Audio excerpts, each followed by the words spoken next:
लगभग लगभग 8 करोड़ रुपए का अमाउंट बना है। विनय के पास में, अजय शर्मा के पास अमाउंट बना है 3.2 करोड़ रुपए का। तो ये देख करके आपका दिमाग हिल गया ना। हेलो दोस्तों, मैं संजय कुमार एसआईपी ज्ञान के एक नई वीडियो में आपका स्वागत करता हूं। दोस्तों आज मैं आपको इन्वेस्टिंग का एक ऐसा तरीका बताऊंगा जो आपका दिमाग हिला देगा। दोस्तों आपका इन्वेस्टिंग करने का नजरिया बदल जाएगा।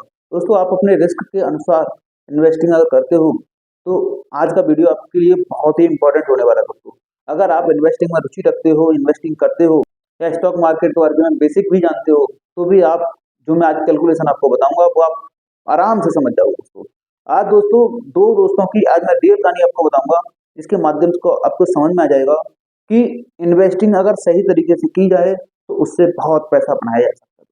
दो दोस्तों की कहानी है दोस्तों, ये दोनों ने इन्वेस्टिंग एक ही समय पर स्टार्ट की, लेकिन एक के पास आज 3.2 करोड़ रुपए है और एक के पास लगभग लगभग 8 करोड़ रुपए हैं। दोस्तों सेम अमाउंट से स्टार्ट किया, सेम समय पर स्टार्ट किया, लेकिन एक के पास में लगभग लगभग 3 करोड़ 20 लाख रुपए है, एक के पास लगभग लगभग 8 करोड़ रुपए का अमाउंट है। दोस्तों दोस्तों वीडियो में बने रहिएगा, वीडियो को बिल्कुल भी स्किप मत कीजिएगा दोस्तों। और ऐसे इंटरेस्टिंग वीडियो देखने के लिए चैनल को सब्सक्राइब करके रख लीजिएगा।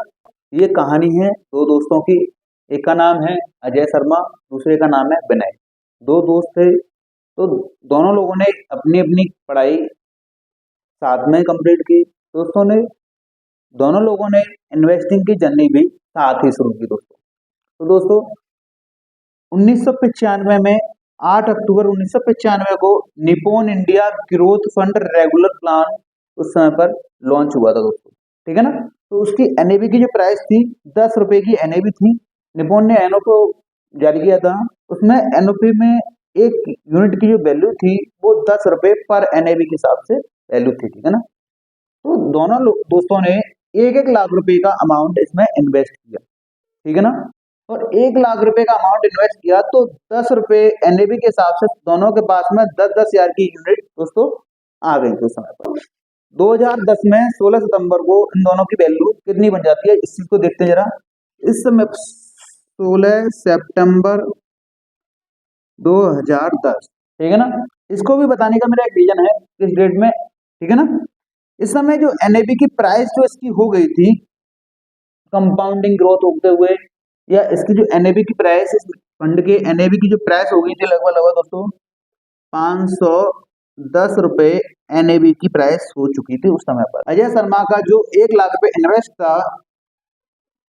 इन्वेस्टेड जो अमाउंट था दोस्तों, अजय शर्मा का 1 लाख रुपए 10 रुपए की एनएबी की प्राइस से था, इसके पास में 10 हजार यूनिट थी दोस्तों। ठीक है ना। अब 510 रुपए यूनिट का प्राइस हो गया, यूनिट है उनके अमाउंट की जो वैल्यू हो जाएगी 51 लाख रुपए करीब हो जाएगी। दोस्तों हो जाएगी, इसकी भी वैल्यू 51 लाख रुपए हो जाएगी।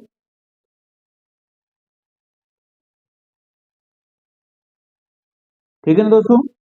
दोनों की वैल्यू 16 सितंबर 2010 में 51 लाख रुपए की हो गई। ठीक है ना। अभी भी इन लोगों ने पैसा अपना नहीं निकाला, लेकिन जो विनय था वो थोड़ा तेज था इससे, अजय शर्मा से। उसे थोड़ा सा म्यूचुअल फंड में या स्टॉक मार्केट का थोड़ा अच्छा ज्ञान था, अजय शर्मा को थोड़ा सा कम ज्ञान था। ठीक है ना। अब विनय क्या करता है कि अपने इस फंड को वो Nippon India small cap fund में स्विच कर लेता है।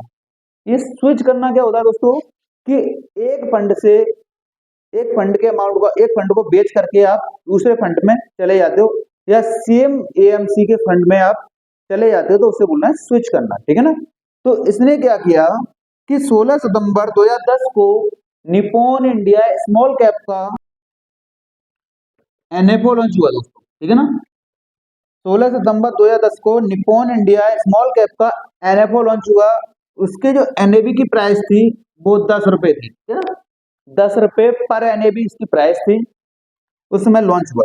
तो विनय थोड़ा तेज था, उसने क्या किया, यहाँ से जो 51 लाख रुपए थे, 51 लाख रुपए थे जो यहाँ से, इसने अपने 51 लाख रुपए को निप्पॉन इंडिया स्मॉल कैप में स्विच कर दिया। इसने इसमें इस फंड को स्विच कर दिया तो यहाँ पर जो इसकी यूनिट की जो वैल्यू इसे मिली, इसे यहाँ पर कितनी यूनिट मिलती है, सारे पैसे का इसने खरीद लिया। पूरा निप्पॉन इंडिया स्मॉल कैप का एनओपो था वो खरीद लिया सारे पैसे से। तो लगभग 5,10,000 इसको यूनिट अलॉट हो गई।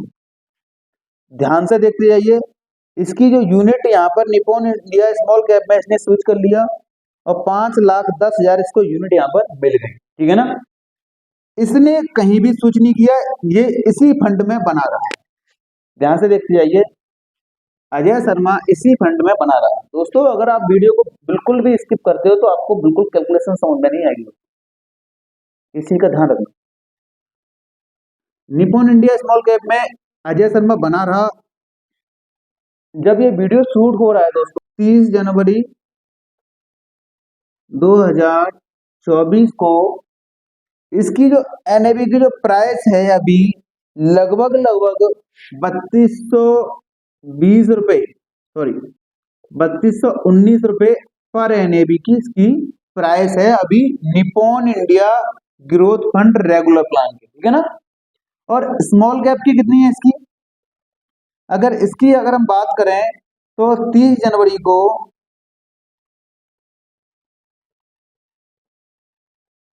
इसकी एनएवी की प्राइस कितनी है अभी, लगभग 156 रुपीज पर एनएवी के हिसाब से इसकी प्राइस है, ठीक है ना।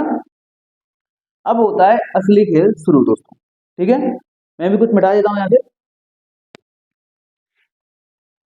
इसके बाद में 51 लाख रुपए था,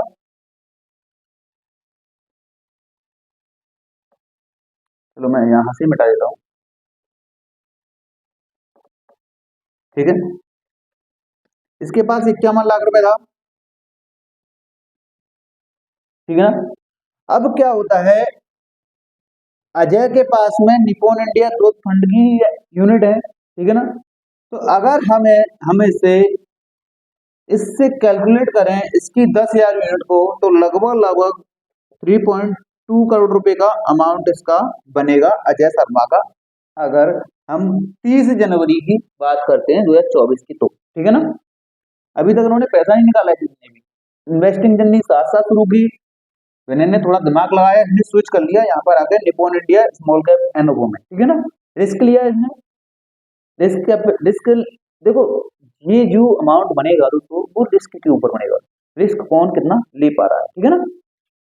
इसका अमाउंट जो बना फाइनल तक 30 जनवरी तक 3.2 करोड़ रुपए का बना।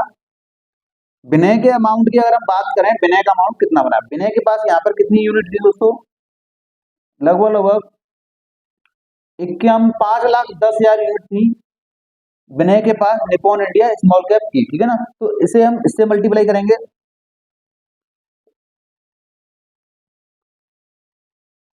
ठीक है, 5,10,000 मल्टीप्लाई 160, ठीक है ना।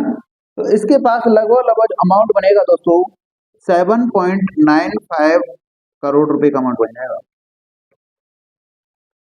लगभग 8 करोड़ रुपए का अमाउंट बना है विनय के पास में, अजय शर्मा के पास अमाउंट बना है 3.2 करोड़ रुपए का।